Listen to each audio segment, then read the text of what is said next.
Alright, so siyempre, batay muna. Kaya nire-record ko po ito kasi meron akong regular na radio program tuwing Sabado at Linggo. Magandang araw po sa inyong lahat. Welcome po. Ang ating topic today ay napakaganda. Right? Ang pag-uusapan natin ay antioxidants and free radicals. So muli po, maginhawang buhay po sa ating lahat. Anyway, pakilala po ako. Ako po si Joel Horato. By profession, ako po ay naturopathic doctor. Alright, so start tayo. Basically, ang top 3 killer diseases po sa buong Pilipinas. Number 1 killer disease is cardiovascular disease. Sino dito may high blood? Kaso nga may? Yan, akala ko ako lang, okay? Yan, well, kasi sabi ko ng Department of Health, sa kada 10, ulitin ko sa kada 10 na may ganyang sakit, taon-taon, tingnan ko ulit, tapos ulit ang kamay, ilang kailangan natin, 1, 2, 3, 4. Sabi ng Department of Health, sa kada 10 na may sakit na yan, 4 kayo, may 7 na namamatay taon-taon. Since 4 lang kayo, sigurado na tayo. Right? So, mag-usap-usap na lang kayo kung sino mauunahan. Okay. So, yan po siya. Now, yan ho ang top killer disease, cardiovascular disease. And then second killer disease ay acute neoplasm, cancer. Sino may cancer? Wala, ako pa rin, ako lang talaga. Right? Sino ho dito ang diabetic, nasa kamay? Ayan, may kasama na ako. Yan, okay. So ito ho ang top killer diseases. Ano po? Number 1 is cardiovascular disease. Number 2 ay lahat ng klase ng cancer. At number 3 ay yung dalawang klase ng diabetes, type 1 and type 2. So, ang pag-uusapan natin today ay yung dahilan kung bakit dumadami itong mga ito. Alam niyo, ang nakakalungkot na realidad, kung mapapansin po ninyo sa panahon natin ngayon, nag-evolve ang lahat ng bagay. Ang cellphone mula sa touchscreen, keypad, okay? Dati di keypad, ngayon ano na lang ho, touchscreen na, di ba? So nag-evolve lahat. Gumaganda yung takbo. Ang problema, tumataas naman po ang statistics ng mga taong namamatay sa iba't ibang klase ng sakit, lalo po na ito. Naalala ko dati, nung buhay pa yung mother namin, pag nadidinig na mayroong namatay sa ganitong klase ng sakit, sinasabi ng nanay namin, namatay sa sakit ng mayaman. Kasi daw, ang high blood sakit ng mayaman, ang cancer sakit daw ng mayaman, and the same goes with diabetes. Bakit daw? Kasi po, kaya nasabing sakit yan ng mayaman, dahil nakukuha daw yun sa pagkain ng masasarap. Eh syempre, ang may kapasidad na kumain ng masarap, may pera lang. Pero ngayon, hindi na ho ganon. Pag wala ka nitong sakit na ito, hindi ka in. Hindi ka kasama sa uso. So, sino nga wala pa niyan? Dito lang po yan, namimigay tayo. Okay, wala, no? Okay, so, pag wala ka ng sakit na yun, hindi ka kasama sa uso. Meaning sa yan ho ang trend kayo. Pero, for the past 28 years of my practice na nasa natural medicine, meron akong isang na-discover na common denominator. Kaya doon ako nag-masteral. Nutrition and detoxification. Kasi itong dalawa na ito ang pag-uusapan natin ng mahaba-habang proseso. Ngayon, itong mga sakit na ito, meron silang common denominator. Ang common denominator po nila ay yung pag-build up ng tinatawag na toxins. Pag-build up ng lason. Toxins. Ang toxin po ay salitang Latin, nang ibig sabihin ay poison. Ito ay kahit anong bagay na hindi dapat nasa loob ng katawan. So, ang pag-uusapan natin dito na lason, usually 3 lason nung dinidiscuss ko palagi. Acid, homocysteine, and free radicals. Ang pag-uusapan natin ngayon ay free radicals or oxide. Sabi ng mga kaibigan ko dati, Jo, ano ba yung free radicals? Ang free radicals ay highly reactive oxygen species. Ano nga iyon? Nag-dose-bleed ako sila. Okay? Pag-usapan natin free radicals, ito po ay lason na nanggagaling sa hangin na nilalanghat natin. Sige, magsulat po kayo ng inyong notes kasi may exam tayo mamaya. Ang hindi papasa, maglilinis ng kwarto, ha? Alright. So, nilagyan mo natin ang ibig sabihin para masundan ng lahat. Free radicals. Ayan. Yan po. Saan ito galing? Ito yung mga lason galing sa sobrang radiation. Liwanag. Kaya ho pinagbabawal na tayo ay na-expose palagi sa liwanag ng araw. Radiation. Kaya hindi ho maganda na masyado kang nabibilad sa araw ng mahabang panahon. Mahabang oras. Bakit? Kasi nakakabigay ng problema sa loob ng ating katawan. Number 2, okay, hindi na nga tayo nagpaparaw, pero problema, exposure po natin saan? Sa mga sources ng radiation, katulad ng laptop, ilaw, aircon, aircon. And ang lagi natin hawak na device, wala pong iba kung hindi cellphone. Diba? Lagi tayong exposed sa cellphone. Now, so number 2, na pinanggagalingan ng free radicals ay aging. Or yung ating pagtanda. Okay? Yung pag-build up ng edad sa ating katawan. Naalala ko sinabi ni Dr. Berg, sabi niya ganon, among the top killer of all in the whole world, sabi niya, ang talagang maraming pinapatay ay edad, yung pagtanda. Okay? So, pag-usapan natin mamaya bakit tumadami free radicals. Now, another thing is, madahilan, ba't dumadami yan? Drugs. Yung iniinom nating gamot. Ligid sa kalaman ng karamihan, ng mga iniinom po nating gamot, they are all free radical causing. Nagpapadami sila ng free radicals. And then, infection. Pag ikaw kinabitan ng sakit, katulad ng ubo, sipon, lagnat, trangkaso, at kung ano-ano pa, dumadami din po yung free radicals ng ating katawan. Dok, natutuloy na utak ko, puro free radicals. Ano ba talaga yan? Mamaya pag-usapan natin. Kasi pag na-discover nyo ito, mauunawaan ninyo kung paano i-manage yung inyong kalusugan. Very good. Tuloy tayo. Next, ang pinagagaling ng free radicals, wala pong iba kung hindi chemicals. Saan galing ito? Galing po ito sa mga kinakain natin. Kinakain natin, iniinom natin, yung ating pinapahid sa ating balat. Ako po, hindi ako mahilig magsuot ng synthetic na fiber, katulad ng nylon, rayon, wool. Ang laging ginagamit na materyales ay cotton, organic fabric. Kasi yung mga ginagamit nating mga damit na nylon, yan po ay binababad sa mga gamot at yung gamot na yon ay dumidikit sa ating balat, nasisipsip ng ating dugo. Okay? Tarayin ninyo yung kapitbahay ninyo, balutin nyo ng plastic labo, bukas patay. Susunod. Alcohol. Yan, alcohol po. Yan. Ano ba masama sa alcohol? Hindi na natin kinakailangan paliwanag ang alak. Bakit? Kasi nung hindi ka nakakainom, ang lakad mo diretso. Nung nakainom ka, ang lakad mo patagilid na. Diba? Para ka ng talangka. Right? And, lifestyle. Ano tong lifestyle? Ito yung pagpupuyat. Mahilig tayo magpuyat. It has been said, kapag ang tulog natin ay 2 o 4 na oras lang, we are already suffering from insomnia. Okay po? And lastly, smoking. Paninigarilyo. Yan.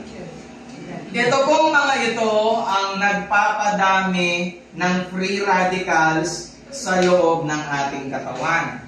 Ito ay mga dahilan kung bakit dumadami ito. Take note. No, sinabi ko nagpapadami. Meaning to say, nasa loob na siya ng katawan. Kinakailangan lang hindi siya dumami. Okay.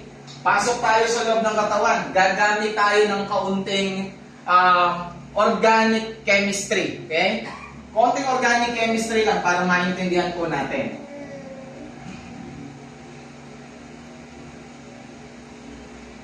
Ang ating katawan, the human body, are made up of the smallest unit of life. tinatawag na human cell. Okay, yan ang human cell. Lalanghap ka ng oxygen, lumanghap ka ng oxygen O2. Okay? Papasok siya sa loob ng cellula, mag-undergo siya sa tinatawag na oxygen metabolism. Ibig sabihin, gagamitin ng cell yung oxygen. Papasok yung oxygen dito, gagamitin sa DNA. Ano yung DNA?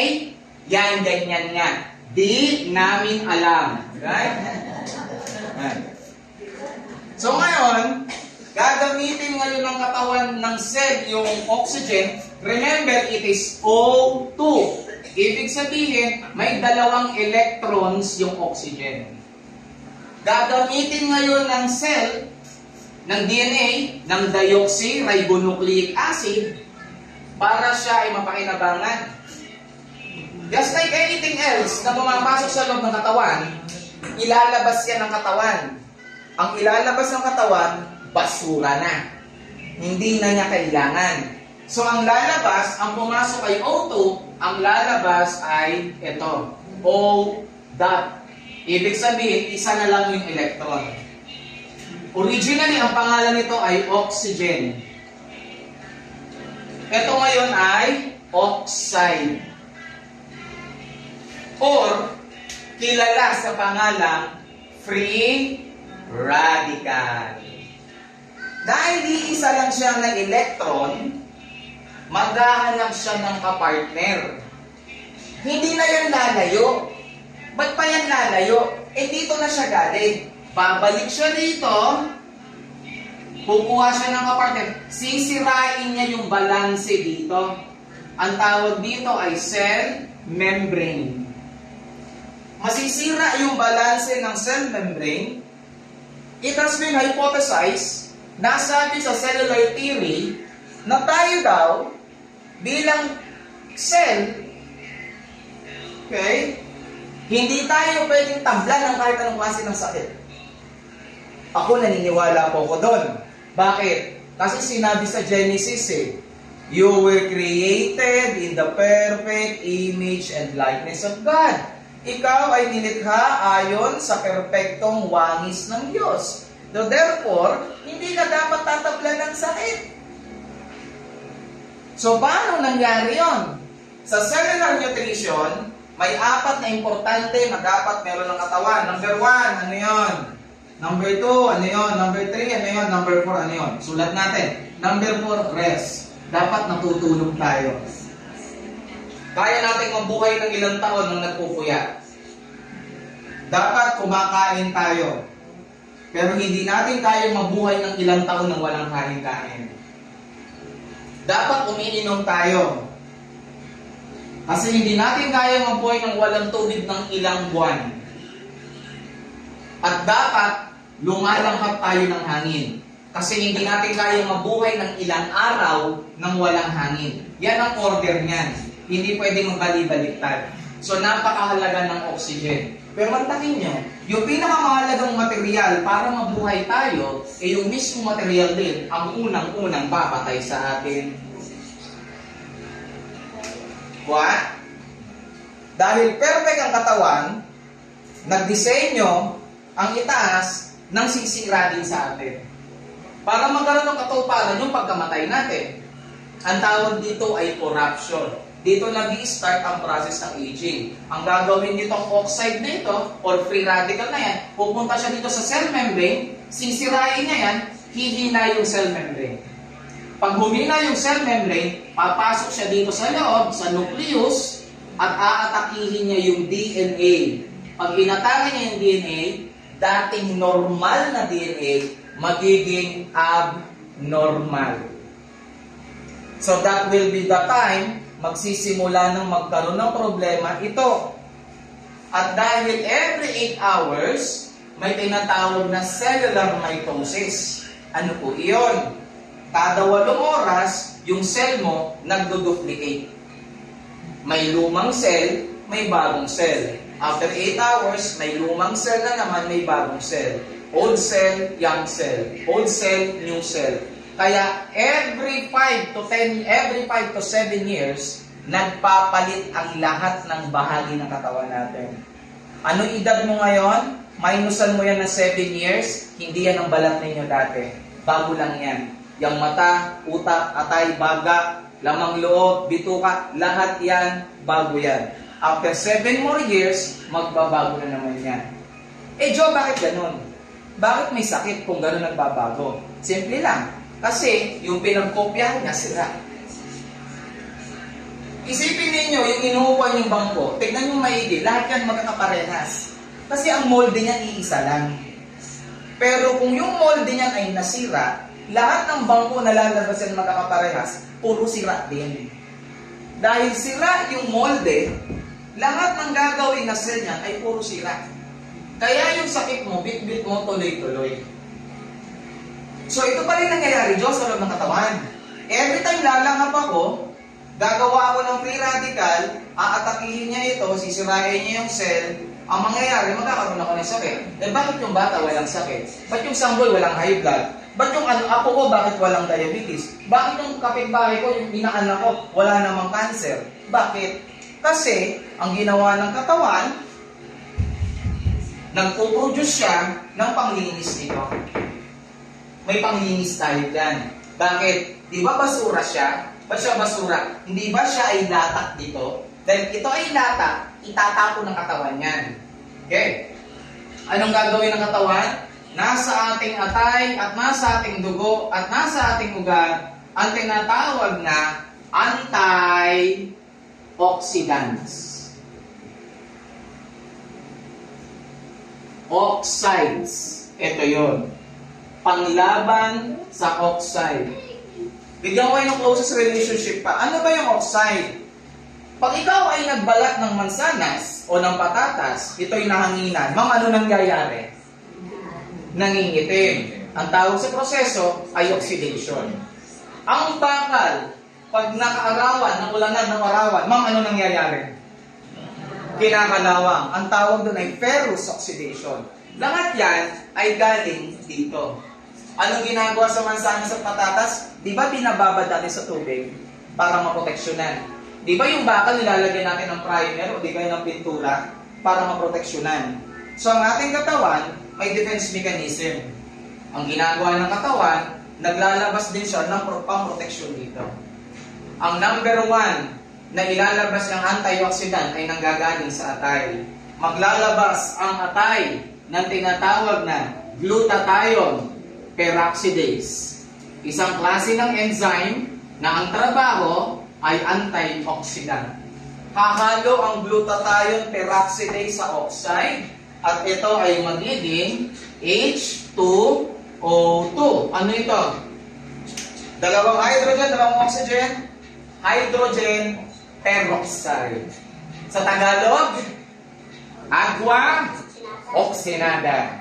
Ginagamit ng katawan yan pangpatay ng mikrobyo. Kaya kanina, sa RADICALS, yung infection ay nagpapataas ng free radicals. Bakit? Dahil po, pag may mikrobyo ka sa loob, ang gagawin ng katawan, patataasin niya ito para makagawa siya ng maraming agboxinada. Nasundan niyo? Yung agboxinada, gagamitin naman niyang pampatay ng mikrobyo. Nasundan niyo? Bakit namumutla na kayo sa tanong ko? Right? Now, may problema. Hindi ito po pwedeng tumagal. Kasi pag ito tumagal, mababalik na naman siya sa mas delikadong lason. So ano mangyayari? Makakasira siya ulit. I-recycle siya ng katawan for the last moment. Maglalabas ulit ng pangalawang glutathione, yung ating atay, tinatag ng glutathione reductase. Enzyme din yan, hahalo ang glutathione reductase doon sa H2O2, i-convert siya sa H2O. Ano to? Tubig. That will be the time ilalabas na ng katawan itong lason na ito. Tanong, sa paanong paraan siya ilalabas, ma'am? Hindi. Maaaring ihit, pero lalabas siya sa pawis. Papapansinin ninyo, Pag kayo nag-jogging, hiningal kayo. Pag hiningal kayo, nagpapawis kayo. Bakit? Kasi madami kayo nilalahap ng oxygen.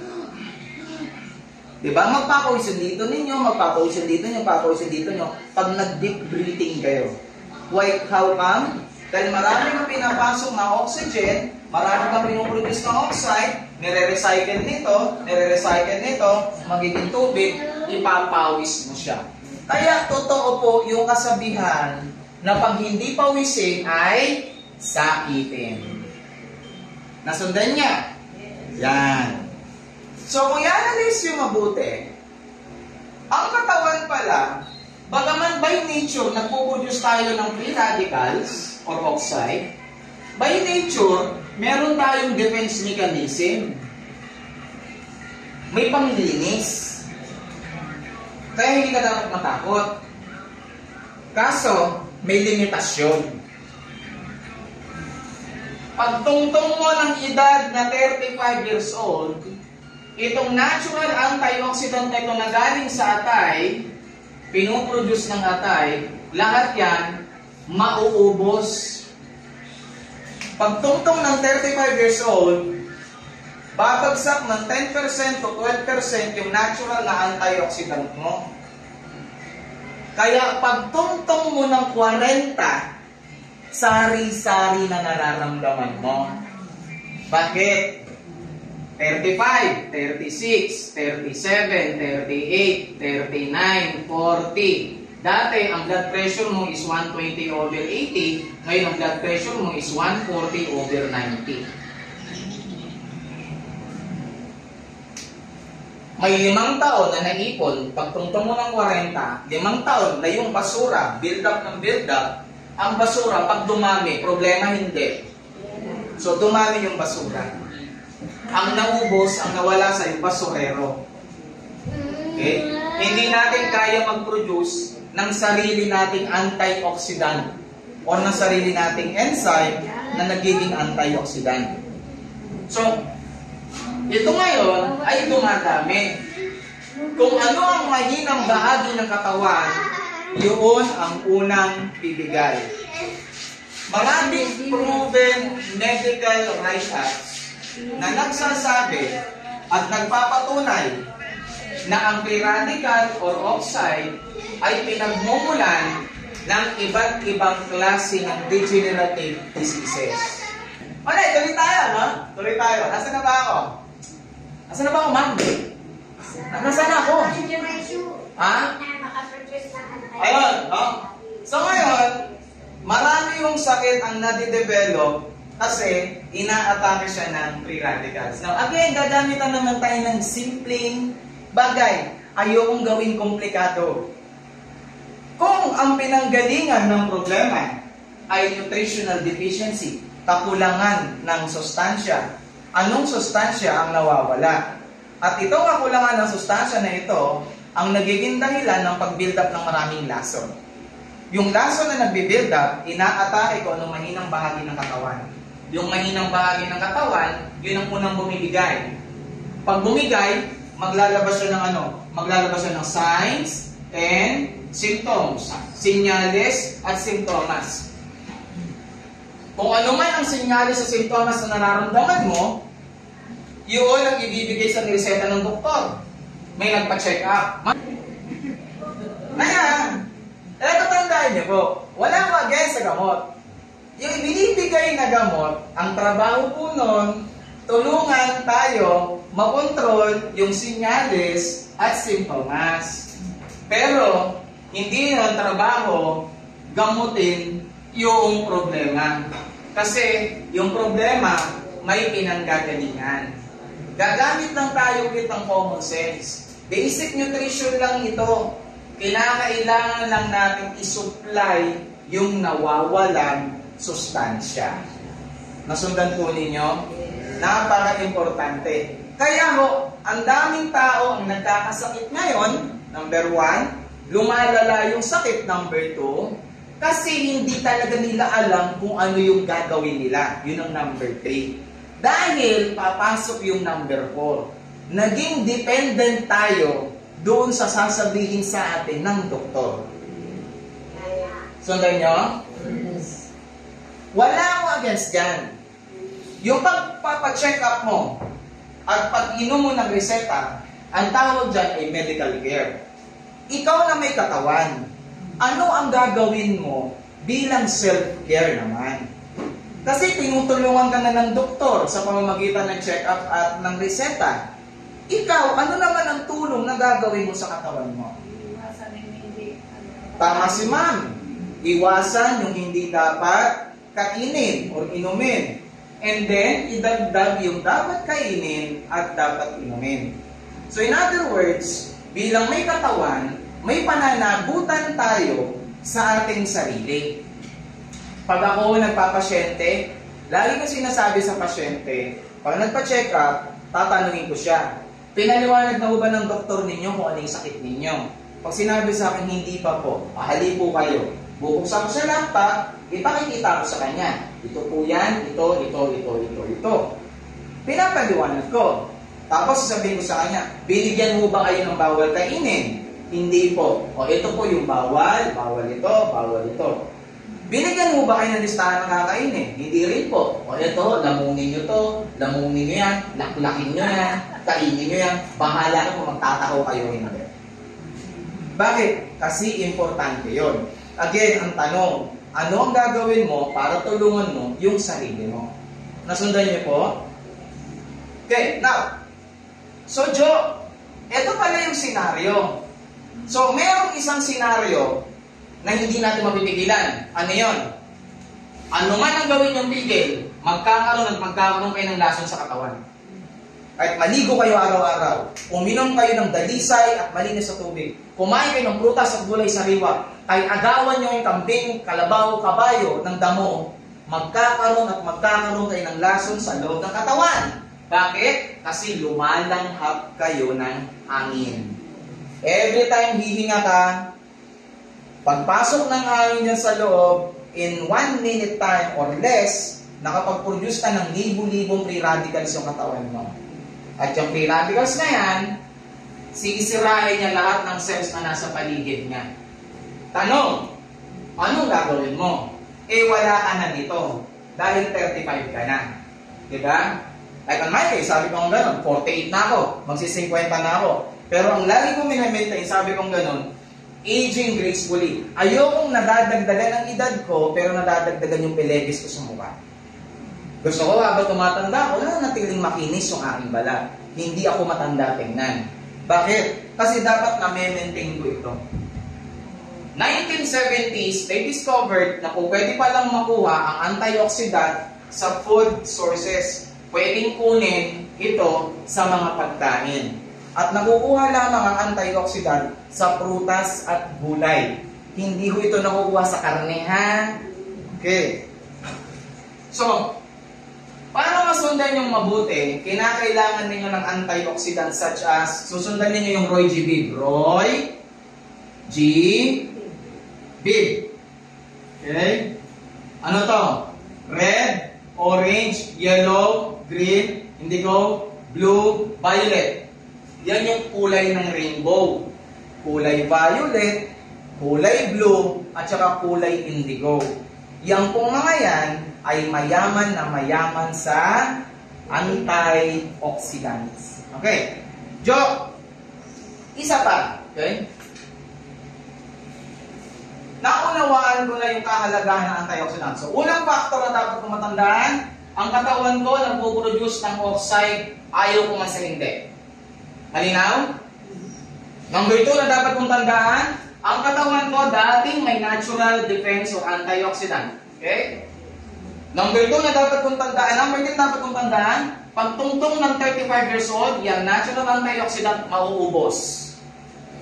And number 4 na dapat kong tandaan, merong food sources ang antioxidant. Nasundan niyo po?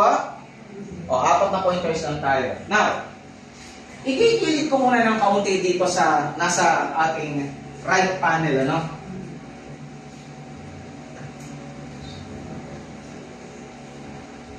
Kasi ang topic natin is atherosclerosis. Okay? Thank you, sir. Now, Ang cardiovascular disease, as discussed a while ago, ay sakit sa puso. And it is manifested through pagtaas ng presyon. Okay. Sabi ko nga kay Sir kanina, nung kumakain kami ng lunch, merong dalawang pangunahing dahilan bakit tumataas ang presyon ng tao. Isang dahilan ay pagbabara ng ugat, at isa ring dahilan ay pagtigas ng ugat. Yung nandito po, nakikita niyo sa panel na yan po ay pagtigas ng ugat or atherosclerosis. Okay? So, paano yan? Cardiovascular disease, the number one killer. Among the reason bakit siya mataas, dahil sa sakit na yan. Pagtigas ng ugat. Ito yung ating puso. Ito yung ating ugat. Kunwari ito'y atay. Ito'y utak. Yan. Pag bomba ng puso, yun ang systolic. Pag ikaw ay normal, 120. Pag piga niya, systolic, 120 yung pressure, dadali yung dugo mula dyan, papunta doon. Bit-bit ng dugo yung oxygen. Ngayon, kailangan bumalik ng mga dugo, pabalik sa puso, pabalik sa baga, para mag-replenish sila ng oxygen. So, magre-relax yung puso, pahigop siya. Babalik ngayon sa susunod ng pating dugo, yun yung diastolic, yun yung over 80.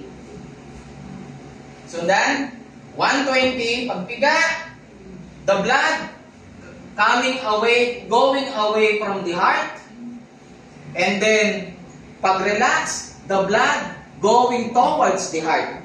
Nasundan niyo ba? 120 over 80. Bakit? Kasi nung pumiga yung puso, bubulwak yung dugo, itong ugat, bumubukas sila. Bubukas sila. Dahil malaki ang volume ng dugo.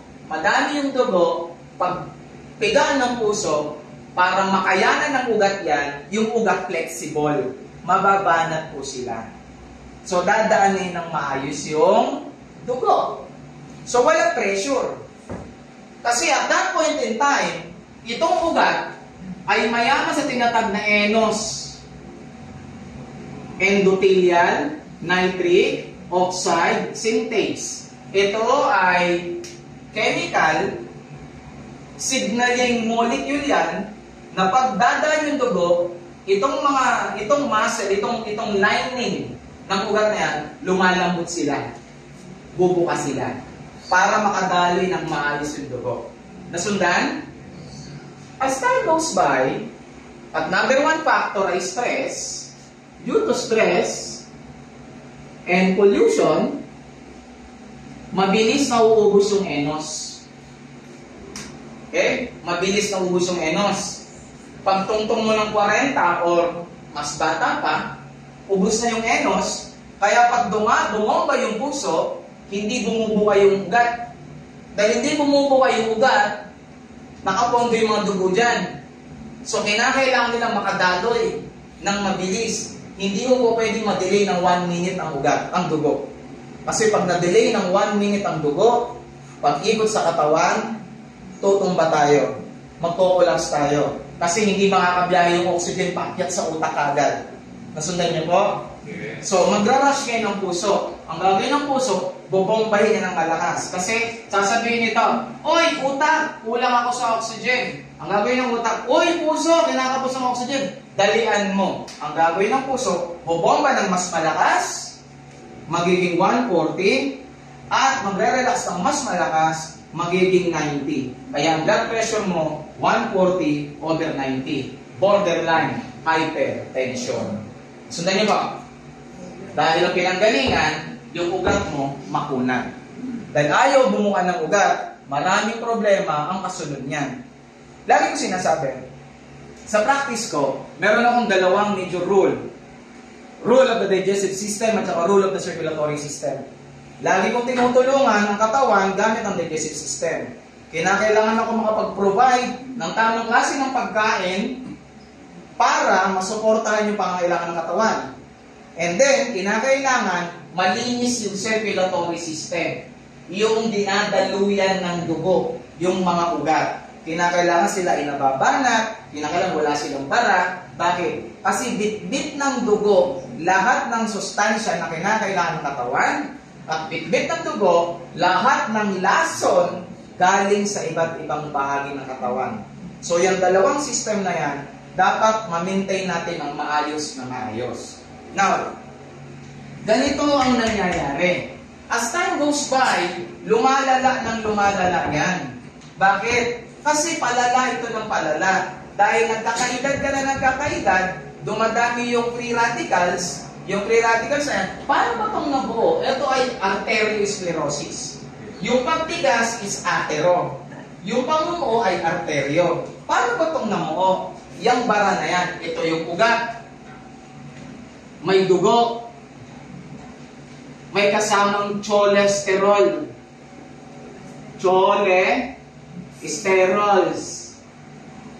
Cholesterols. Fats and oils. Mantika at taba. Okay po. Nasa ugat yan. Tanong, paano yung bumara? Hindi naman humalagkit yan. Nakakita na ba kayo ng mantikang malagkit? Di ba madulas? Naalala ko nung bata ako, pag may pesta sa amin, merong, yung aakyatin yung kawayan. Palo sa ba yun? Yung aakyatin yung kawayan, tapos kukunin nyo na doon sa taas. Putik, napakahirap pala nun. Hindi lang kawayan na mahaba. Pinaliguan nila ng puro sebo yun. Walang makaakyat. Kahit alam mo yung dudulas ka talaga eh. Ang kapal ng sebo eh. So ang sebo madulas. Tanong, bakit siya lumagkit sa loob? Dahil sa oxide, itong cholesterol na ito na madulas dati, kakapitan ng oxide, magkakaroon siya tinatawag na lipid peroxidation. Yung dating madulas na cholesterol, magsisimulang lumagkit. Didikit ngayon siya dyan. Ba't siya dumikit dyan? Kasi itong area na ito ay merong rupture. Nagkaroon ng chronic inflammation. Hindi ko na ito i-discuss ngayon, masyado malawak yan. Sa ibang event na yan. Nag-ipon-ipon yung mga cholesterol dyan. Dahil nag-ipon-ipon yung mga cholesterol dyan, anong ginamit nilang masilya, semento dyan? Gumamit sila dyan ng calcium. Hindi na rin natin di-discuss ito. Ibang topic na yan. Basta pinag-usapan natin dito, pag-build up ng cholesterol. Sundan. Now, dahil nag-build up yung cholesterol, ang tanging chance na lang, para makadaan ng maayos yung dugo, bumuka yung ugat. Para bumuka ugat, ano kailangan? Kinakailangan ng nitric oxide. Wala. Bakit? Dahil nagpuyat ka, dahil nainis ka, dahil na-stress ka doon sa apply mo sa kabila. Diba? Okay? Bawal bangitin ang pangalan kasi nagsisimula sa letter D at letter B. Yan, tapos na. Da Vinci. Now, so gano'n lang. So, hindi yung bubuka. Bakit? Wala kang nitric oxide. Nung pagpasok ng year 2000, 2000, na-discover nila ang nitric oxide. Tinawag itong discovery of the century. Bakit kanyo? Sabi kasi nilang ganon, bumagsak ng 90% ang mortality rate ng mga taong namamatay sa cardiovascular disease. Meaning to say, maraming tao ang naiiwasan ng pagkamatay sa sakit na yan dahil sa nitric oxide. Totoo nga naman talagang napakaganda po nito. So anong gagawin natin? Ang gagawin natin is very simple. Tatargetin natin yung unang problema. Tandaan ninyo, yung pagtaas ng presyon, hypertension, ay hindi sakit. Hindi ito sakit. Yung iniinuman nyo ng Lipitor, atorvastatin, warfarin drug, at saka iba't iba pang gamot para sa high blood, ay hindi sakit. Yung iniinuman ninyo ay sinyalis at simptomas lamang. Hindi ninyo natutumbok yung pinaka-ugat ng problema. At ang ugat ng problema ay ito. Ang pinanggalingan nito ay ito. At ito rin ang ugat ng problema, paninigas. Ang pinanggalingan nito ay kakulangan nito. So, hindi ninyo natutumbok pag inom kayo ng inom ng gamot. Jo, ba't pa kami iinom ng gamot? Kaya kayo iinom ng gamot para hindi delikado sa kalusugan ninyo. Nasundan ninyo? Delikado kayo tumaas ang presyon. Imagine nila mo, mataas ang presyon mo, hindi ka po pwedeng gumalaw ng mabilis, hindi ka po pwedeng yumuko bigla, kaya pag may nakita ka limandaan, sipa-sipain mo lang pauwi, huwag mong dadaputin ka agad, diba? Pag di naman po, putok ang ulo mo. Tama! Huwag ganun. Kinakailangan ninyo na maintain ninyo yung inyong komposidad. So, Joe, anong gagawin ko? Tulungan mo ang sarili mo. By means of what? Diet. Diet. Okay? I always insist on this. Okay? Okay? So, pag-usapan ngayon natin, ano ang dapat kong gawin? Ang dapat kong gawin, ito simple kaya ito mahaba. Itong latter part na ito mahaba. Simple lang. Kumain ka lang ng mga pagkain na mayaman sa antioxidants. Gano'n kasimple. Ano mga pagkain na mayaman sa antioxidants? Lahat ng kulay blue, kulay violet, kulay indigo. So ano meron sila? Mayaman sila sa tinatawag na phenols. Ano yung phenols? Ito ang nagbibigay kulay violet at kulay blue sa kanila. The more violet, the more blue, the better. Ang acai berry ay mas mataas ang pagka-blue kaysa sa blueberry. Kung nakakain na kayo ng blueberry, nakakita na kayo ng blueberry, mas matingkad at mabagsik ang pagkaka-blue ng acai kaysa sa blueberry. Pag hindi pa kayo nakakita ng blueberry, dyan lang sa kayo ng bus, sa puntang Baguio, pagdating sa Baguio, sa palengke, may mabibili kayo blueberry. Yan. Wala nito available sa SM, nasa Baguio lang marami. O, yung pala, kung lumapit kayo, eto ahente. May komisyon ako dyan na 10%, ha? Referral. So, ito yung mga phenols. Ang trabaho nito is very simple. Yung free radical na imbis nakakapit dito, ang ginagawa ng antioxidant, kinakapitan na niya, dinitikitan na niya. Bakit? Kasi pokpok ito eh. Pag naghahanap ito, nakakaladkad sa kanya. Kaya ginagawa niya, nilalapitan niya yung antioxidant. So, ang nutrient ay antioxidant. May nagtanong sa akin, Jo, kailan tatalab yan? Ano nga ito ulit? So yan, antay-antay ka lang, tatalab din yan. Yun po yung idea. Muli po ako sa Joe Lorato. Maraming salamat po and God bless. Thank you for more informative discussion.